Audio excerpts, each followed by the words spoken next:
Hello, class. Decided to watch an episode of Law and Order Special Victims Unit for this assignment here for week 7.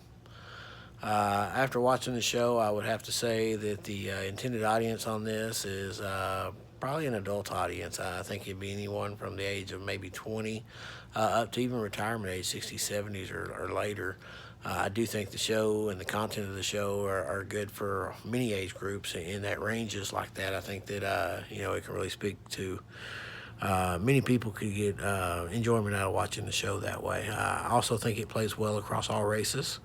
I do think that the main characters of the show, there's actually 4 detectives that make up the team, and they also have a prosecutor that they work with to solve the cases or prosecute the cases, I guess you'd say. But all 4 of them come from different walks of life. They've got different backstories. One of them's actually African American. 2 of them are women. One of them is a white male.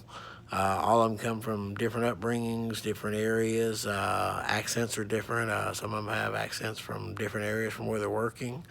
Some of them talk normal, or I guess what we would consider normal for what we sound like.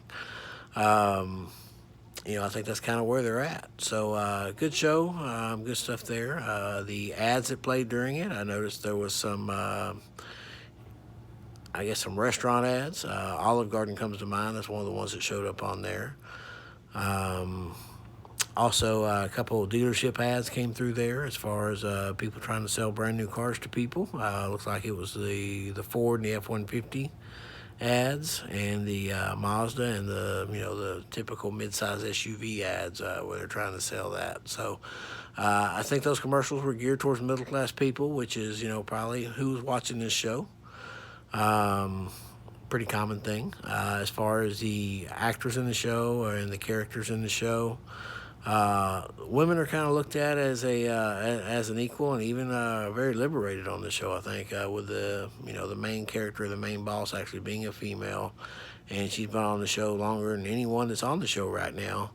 Definitely shows that that they are pushing that liberation side of that for women coming up and being those primary parts in those organizations. She's a very strong character. Definitely wouldn't put her being vulnerable versus any man on the team in the same situation. I think they did a real good job with that. Both the women on the team are actually mothers. They're both in different points in their life and in different situations, so it's kind of fun to watch that. They are both single and both have kids, but even with that dynamic, there's still variances between the 2 of them on how they're living and how they're dealing with things. So that was kind of cool to see as well. Education seems to be, I think that they've all, considering they're detectives, I would think that they're all, the characters all have degrees. They're through that. They are working class people. I think there's no question about that. And that's kind of where we're at. So that's my answers for it. I'm going to put my write up here with the post below. And I hope you enjoy.